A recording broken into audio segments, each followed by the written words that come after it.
smell what The Rock is cooking. His first Oscar nomination, perhaps?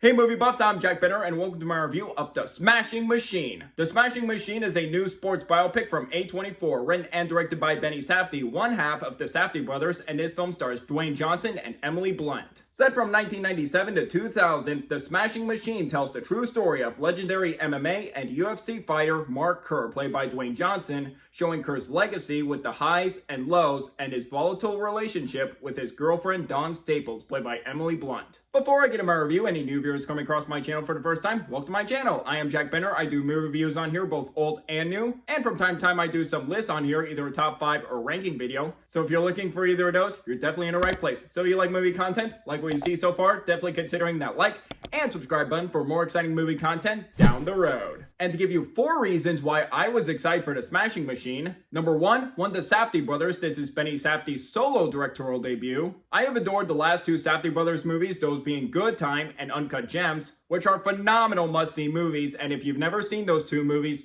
do yourself a favor, watch them right frickin' now. I've always adored their kinetic and stressful realism with gritty filmmaking techniques. And after Uncut Gems, one of my top 5 favorite films of 2019, I was highly anticipating to see what Benny and Josh Safdie were doing next, until it was announced last year that Benny and Josh Safdie have split up to pursue solo projects. At first I heard their split was amicable, so I was like, okay, let's just not work with each other anymore, we want to do our own things. But I've also heard that there might have been friction with each other, which was probably a reason for their split, which deeply concerns me. It was disappointing to hear about their split, but I remained open-minded about their solo projects and hoping the best for both brothers. Benny Safdie just had this movie come out, and Josh Safdie has Marty Supreme coming out this Christmas, which interestingly enough, both are sports-related films from A24. So I was excited to get a first impression to see how Benny Safdie would do on his own, and not only is he a great director as shown in Good Time and Uncut Gems, but Benny Safdie is also a great actor, appearing in supporting roles such as Licorice Pizza and Oppenheimer. Second, the possibility of this being a career best performance for Dwayne Johnson. Over the past couple of years, Dwayne Johnson has definitely been playing it safe with his career choices. I never really found him to be a particularly bad actor, just a safe blockbuster actor from my perspective. His blockbuster movies can range from enjoyable like the Jumanji movies and some of the Fast and Furious movies he was in. And I still think his best film to date is Moana. That movie's absolutely fantastic, but then other times he can make just terrible slop, like piece of shit movies like Baywatch, which I think is his worst film, and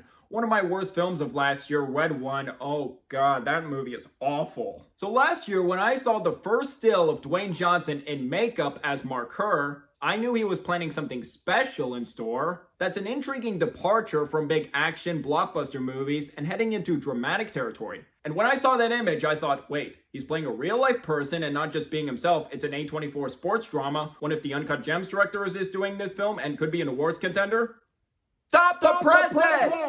Plus, Emily Blunt has a supporting role in this, and being paired with Emily Blunt, a fantastic and versatile actress like her, I truly think she would bring out the best in Dwayne in this drama. And this is their second film together since the 2021 Disney adventure film Jungle Cruise. Where that film was fun, this is something more serious, which could be very interesting. Number 3, A24. One of the most exciting movie studios we have right now that have propelled as one of the top studios over the past few years, delivering many incredible movies such as Moonlight, The Lighthouse, Uncut Gems, Everything Everywhere All at Once, and The Brutalist, and so many more. And lastly, the trailer was great, indicating everything I was hoping for this movie, for this being Dwayne Johnson's possible best performance, and looked like a very interesting sports biopic movie. And I do love a good sports drama, even if they can follow the formula. As long as they're well told, engaging, well directed, well acted, I don't mind it. And plus, a great sports film earlier this year, F1, awesome movie. And upon seeing the trailer, I was also thinking, could this be 2025's The Iron Claw, one of my top 10 favorite films of 2023? All those reasons are why this was one of my most anticipated movies for the rest of the year. I was excited to see The Smashing Machine, and I saw it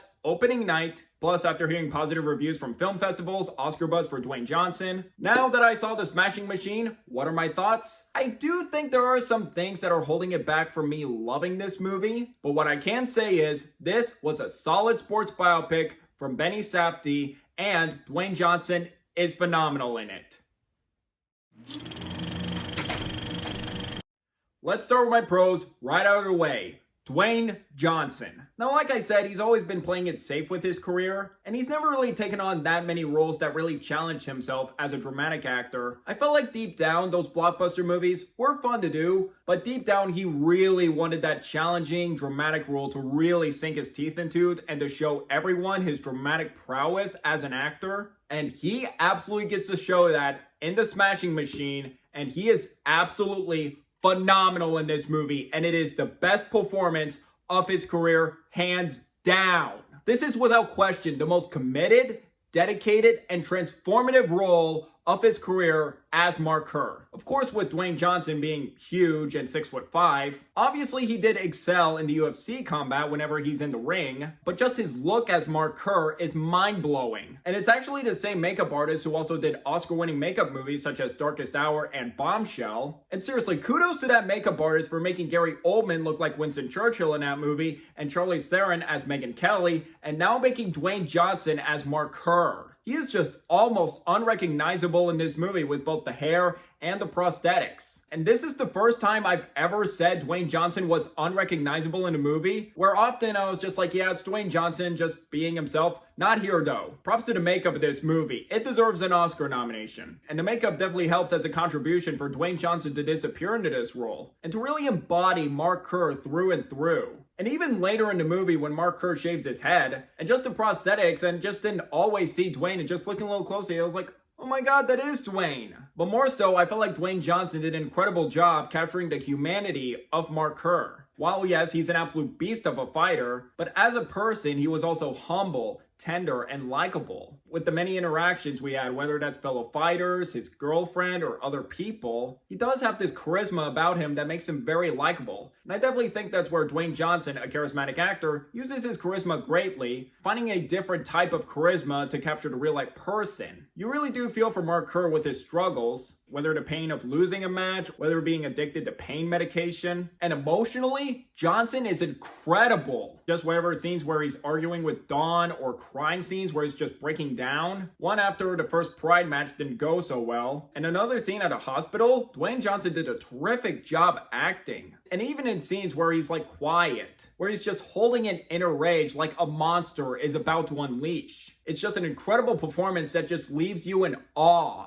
And it's just so rewarding to see Dwayne Johnson challenge himself and just do something different for once. And the question is, does he deserve an Oscar nomination for Best Actor? For what I've seen right now, already love Leo DiCaprio's performance in one battle after another. I think he'll get nominated. But do I think Dwayne Johnson deserves an Oscar nomination for this movie? For now, yes.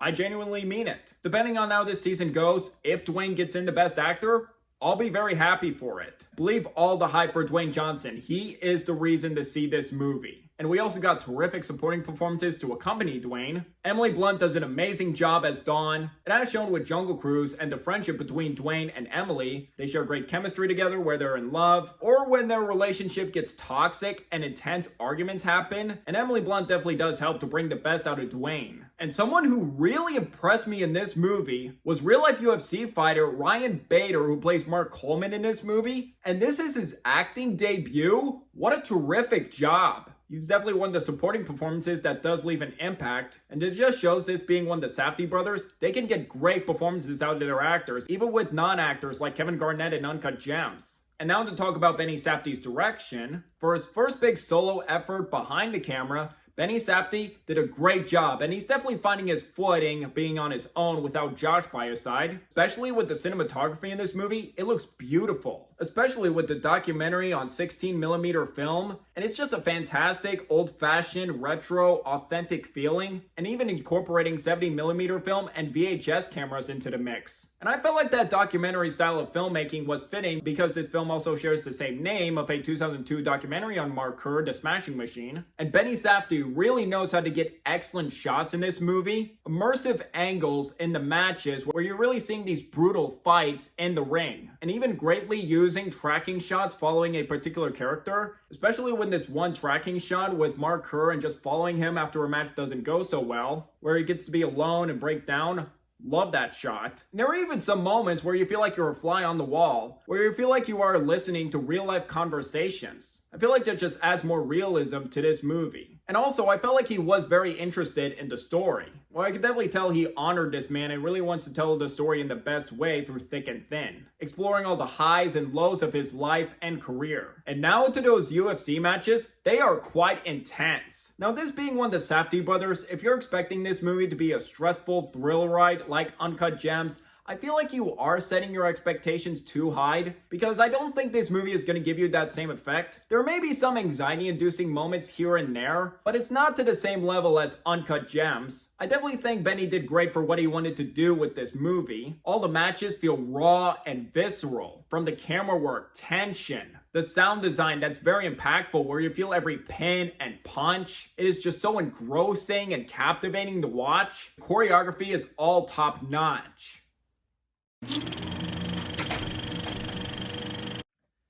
That being said, I do have some issues with this movie. I will get to those right now. First, Emily Blunt, while she gave a terrific supporting performance in this movie, I did feel like her character was underwritten. I feel like the script didn't give her a whole lot to work with. I felt like she was a bit underdeveloped. There is one scene where she was talking to one of her friends about how she's feeling and Marcus is not always there for her concerns. I felt like there was just more they could have done with her, but they don't really delve into it that much. Second, the pacing is definitely slow. This movie is 2 hours long, and you definitely do feel the length in the middle of this movie. I felt like it did need a tighter runtime. Next, I felt like this movie, while satisfying, didn't quite give me that emotional punch to the gut I was hoping for when leaving the theater. I was like, that was good, satisfied, good drama, but I was hoping for a stronger impact like the Iron Claw left me with. And lastly, I felt like the script could have been even more. I felt like this was 3 different movies, whether one to show the toxic romance between Mark and Dawn, MMA movie, or a character study. And I felt like I wanted a stronger balance of all of those movies.